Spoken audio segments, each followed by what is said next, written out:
You're listening to Too Much on Her Plate, the podcast for smart, busy women who are tired of running on the hamster wheel and are ready to create freedom from overeating and emotional eating. I'm your host, clinical psychologist, author, and a smart, busy woman too, Dr. Melissa McCreary. Hello, everybody. It is a dark, gray, rainy morning in the Pacific Northwest, and in fact, it is raining so hard here, and it's raining sideways, that I think you might actually be able to hear the rain in the background of this podcast episode. So it is a perfect day to be inside and to be recording this for you.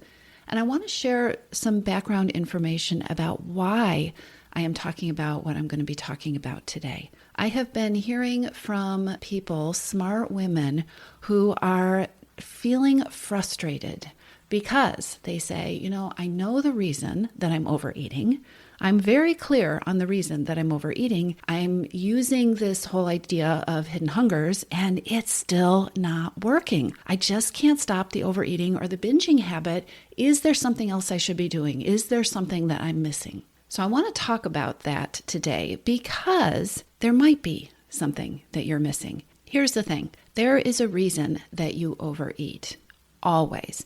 There is a reason that you end up in the kitchen or that you find yourself going through the drive-thru. There is always a reason that you overeat. And if it is not a need for fuel, it is something else. I use the concept of hidden hungers to talk about that. And there are some hidden hungers that are especially common for smart, busy women. If you haven't checked out the hidden hunger quiz, you want to do that. I'll put the information about that in the show notes. It's a free way to target what primary hidden hunger is that's happening for you and some resources and some steps that you can take to start to address that so that you can take your power back from food. Knowing the reason that you're overeating, knowing what your hidden hunger, your primary hidden hunger is, that is the first step. And even if you've identified your hidden hunger, even after you identify your hidden hunger, there are 4 big mistakes that you can make. And I see smart women making these all the time. So today I want to cover the 4 mistakes, what those are, what those look like, and also give you what I think is a really important key to making sure that you're actually addressing your hidden hungers in a way that is going to be helpful to you. So let's talk about these 4 mistakes. The first one is so common. The first mistake is knowing your hidden hunger, identifying what it is, and then deciding, because it's not, quote, real hunger, end quote, that you just need to ignore it. You just need to use willpower and be strong and not submit to it. This is actually advice that is pretty commonly handed out by weight loss plans and is really a key piece of diet mentality.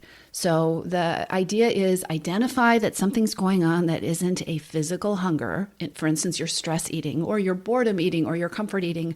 You just have a tendency towards emotional eating.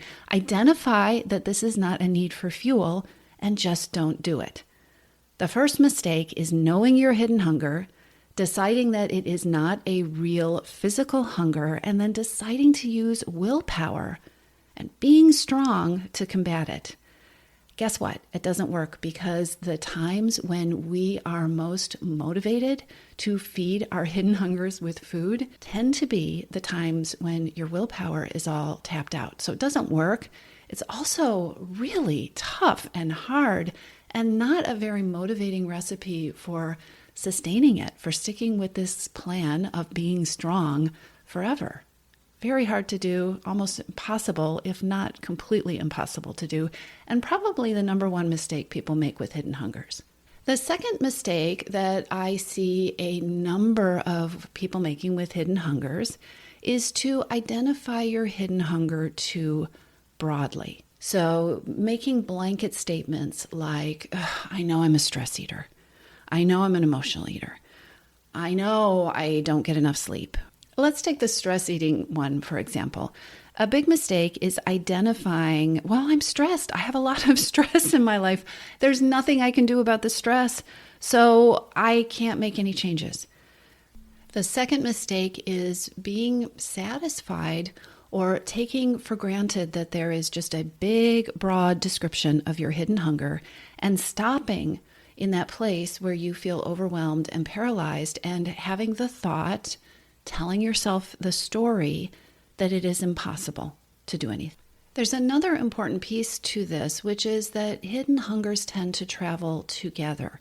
So if you are overeating because you are really busy, you may also be creating exhaustion, which may also be generating or contributing to the amount of stress that you have, which might also be leading to smaller capacity, a diminished capacity to take on tough situations and tough emotions, which might be leading to more emotional eating. So big, broad statements about hidden hungers are sometimes burying the lead. So you might be telling yourself that I'm stress eating and it's impossible for me to stress or to do anything about the stress in my life. But really, the main hidden hunger that is going on, the thing that is the piece that is generating much of the cycle, might be a hidden hunger for rest. And that may be a place where you were able to start to build some effectiveness by honoring your need for rest or getting better sleep or going to bed earlier. So big blanket statements about hidden hungers that feel like a dead end, that leave you feeling overwhelmed or paralyzed, are a key piece to look at, because if you're feeling that way, you might be making one of these hidden hunger mistakes. You might be thinking about this too broadly. And shameless self-promotion for the Hidden Hungers quiz, that's another reason to take it, because it isn't uncommon to have a bunch of hidden hungers at once. It can be confusing to know where to dive in and start, which brings me to reason number 3, or mistake number 3, that people make after they identify their hidden hungers that can lead to not getting results. And that is that you identify your hidden hunger, but you don't identify a place to start to create effectiveness. So similar to that second mistake, you have the hidden hunger feels big. Or you know that, okay, I have that hidden hunger and I know that's what the quiz said, but I also know I'm exhausted. And I also know I have a problem with comfort eating. And I just feel overwhelmed. It's too much. And guess what? Feeling overwhelmed and feeling like something is too much is such a perfect recipe, or such a tempting recipe, to numb out, to push things down, to go on autopilot with your old familiar habits, all of which can be the ways that you tend to overeat. If you have been stuck in habits with overeating or emotional eating, you can expect that your brain, your thoughts, are going to tell you that it's going to require something big and dramatic to make a change. If you are somebody who has been a participant in diet mentality for a while, you have been told for years that you need to do something dramatic, or something that feels hard, or something that requires willpower to make a change. And so when you start to look at a new framework, when you start to look at the reasons that you're overeating or hidden hungers, it can be tempting to think the only way out of this is some big overwhelming step, which, guess what? If you've got the common hidden hungers that smart, busy women have, which have to do with stress and busyness and needing rest and feeling overwhelmed, doing something hard might not feel like something you really have the bandwidth to do. A huge mistake that people make that helps contribute and continue that cycle of overwhelm is not finding a place to get started creating effectiveness. And I will tell you, from years of working with clients around this issue, the things that can generate the most effectiveness can also be the simplest, smallest steps that your brain, which is locked in diet mentality, is likely to tell you that this isn't enough. This can't possibly do it. We need to clean out the pantry. We need to make ourselves miserable. We need to go without. We need to go into deprivation mode for a while. So third mistake, not identifying a place where you can start creating effectiveness. Again, if you can see yourself in this mistake, go back to your results from the Hidden Hunger quiz. You got a specific step. You were given an action item that, this is the first best thing for you to focus on. Ignore your thoughts telling you that that's enough. Give yourself something to do to start to feel effective. Okay, now I want to talk about the fourth mistake that I see people making all the time after they have identified their hidden hunger. This is a mistake that I have not heard people talk about This is the mistake where you identify your hidden hunger. Maybe you take the hidden hunger quiz, or you've done some work on yourself and you've identified what the reasons are that you're overeating. You find the best place to start, the thing that will start to make a difference for you, the way that you can start honoring the reasons that you're overeating and taking care of those reasons. And then you make the mistake. You've got the reasons that you're overeating, you have a plan for what to do, and then you don't really give yourself permission to do the thing. This happens when you ignore thoughts and beliefs that you shouldn't really have this need or you shouldn't really have this hidden hunger at this time. What happens when we have that belief in the background is that we fail to give ourselves real permission to give ourselves what it is we really need or want or desire that isn't food. So what does that look like? That looks like having a hidden hunger for rest. Knowing that you have a hidden hunger for rest and that your need for rest is driving your overeating. So you acknowledge that you're tired, but you also, in the back of your brain, are feeling irritated with yourself for feeling tired. So you kind of give yourself permission to maybe not do as much, but not really, because you still feel irritated with yourself and you still have that little voice in your head maybe saying you really shouldn't be tired, or other people can do as much and not be tired. And so you have this hunger for rest. You're kind of telling yourself that it's okay to be tired, but you haven't given yourself full permission to be tired. So what happens is that instead of really honoring your need for rest, you choose avoidance activities or numbing activities because you're tired and they keep you away from the real productive activities, but they don't entirely give you rejuvenation, right? Because you haven't entirely given yourself permission to do fully rejuvenating activities that would actually fill your tank. This happens a lot with women who are struggling with cycles of overeating or binging at night. You tell yourself, okay, I can't do this because I'm tired, but you also stay up late numbing on Netflix instead of giving yourself full permission to put on your PJs at 8 o'clock and to go to bed early, or full permission to not do anything and to silence that voice in your head that tells you, oh, but you really should be doing something. Instead, because you haven't given yourself permission, you might need to push those voices down, push those thoughts and beliefs away, and you might be using food to do that. This concept of not giving yourself full permission to do something, it's pretty common. I mean, here are some things that I see smart, busy women failing to give themselves full permission to do all the time. Rest is at the top of the list. So is taking time for yourself. Think about whether or not you give yourself full permission to stop. Or if you have a hard time stopping and you have found yourself using numbing out activities or distracting activities, think scrolling on your phone, right, as a substitute for really giving yourself permission to take a full stop. Smart, busy women have a hard time sometimes giving themselves full permission to indulge, and I'm using that word deliberately, to fully indulge in acts of self-care, or to fully engage in self-care without judging it as an indulgence, because indulgence has a negative connotation for them. Self-compassion is another big one. Think about it. Do you give yourself full permission to be compassionate with yourself? Or is there a thought in the back of your brain that you shouldn't really need it, whatever it is, that you should be tougher than this, or even that you shouldn't be having the hard time that you're having? Another place that you might be not giving yourself full permission is permission to feel a feeling. I shouldn't feel this way. I should be over this by now. This shouldn't make me angry. I should be able to deal with this. It can be a challenge to give yourself full permission to celebrate or to reward yourself or to acknowledge a win and take it in. And here's where it gets, you could say, interesting or tricky or really, really clear. Food and eating are easy ways to take care of hidden hungers when we haven't given ourselves full permission to feed them.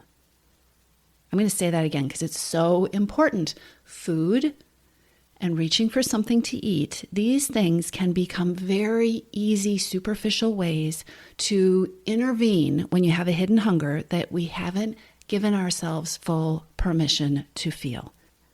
Food is almost always there. You can eat on autopilot without paying attention, without feeling your feelings, without thinking about it. You can eat and also be mad and frustrated with yourself. You can eat without taking a break or taking time out.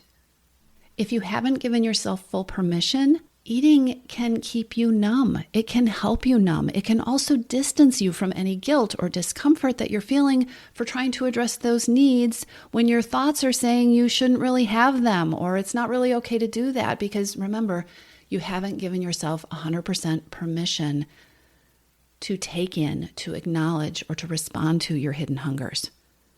So on the one hand, reaching for something to eat can be an easy, accessible stopgap measure when you haven't given yourself full permission to take care of your hidden hungers.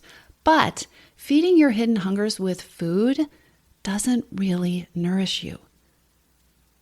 In the moment, it might help you get through, right? But it doesn't take care of the thing that you need. It doesn't take care of your hunger for rest, or your hunger for stress relief, or your hunger for compassion.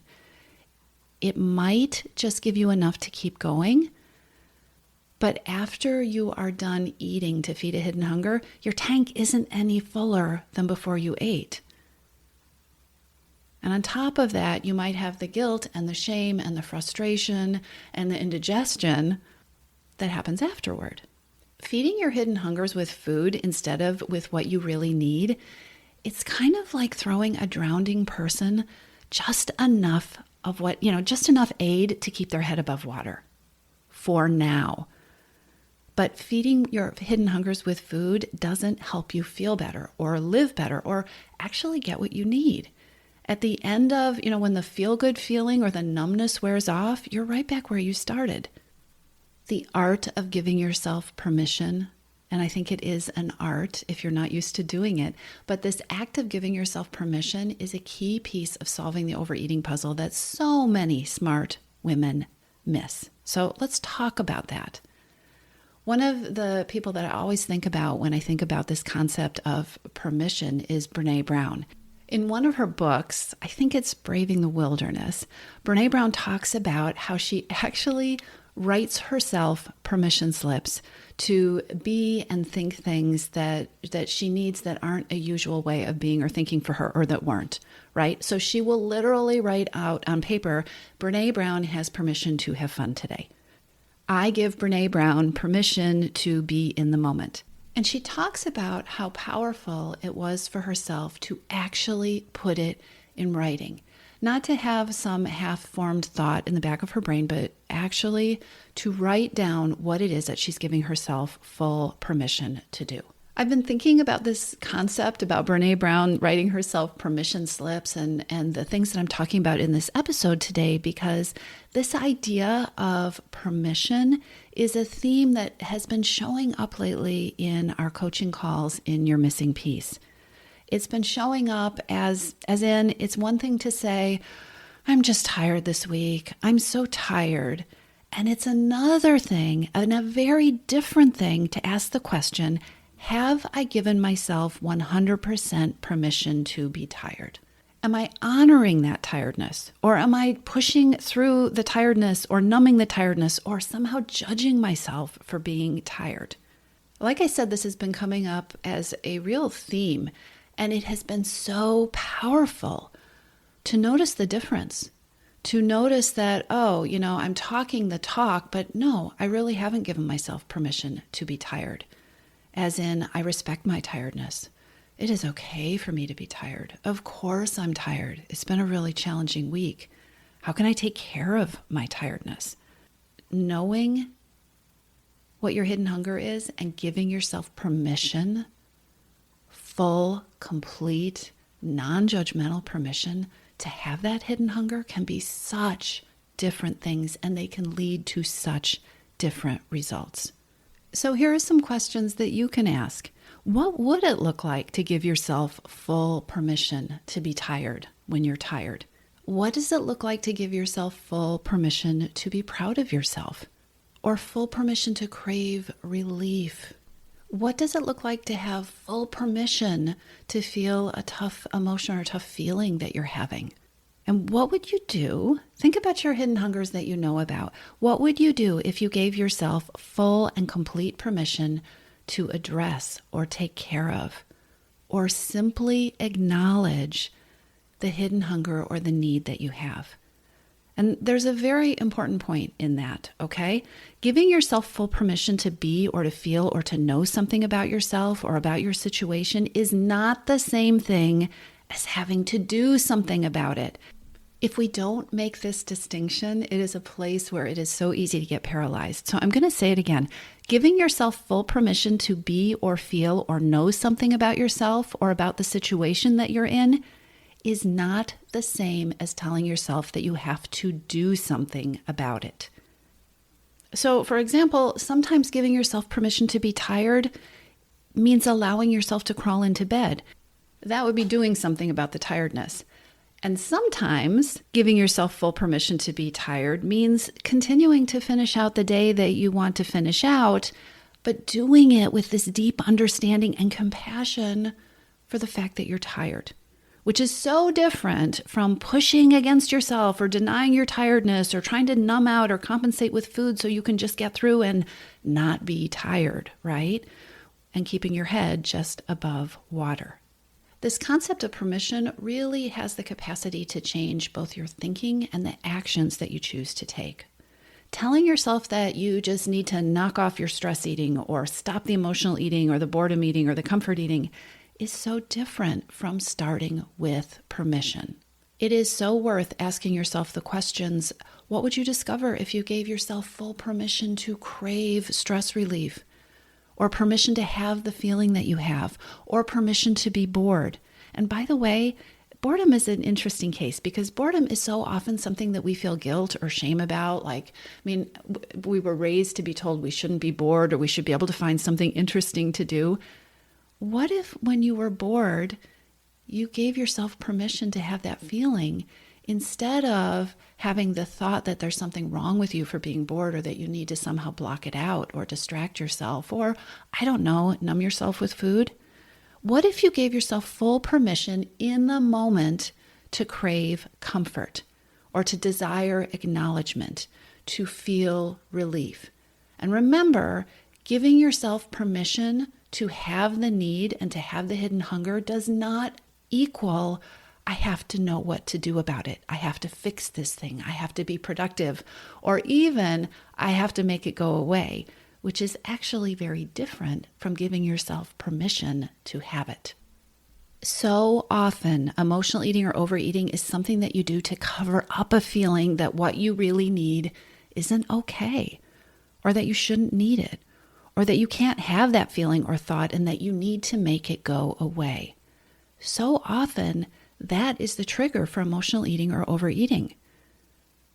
This concept of permission is very different than the deprivation thinking that your brain might be used to. And your thoughts might tell you that it's not okay to give yourself permission to really have the experience of your hidden hungers.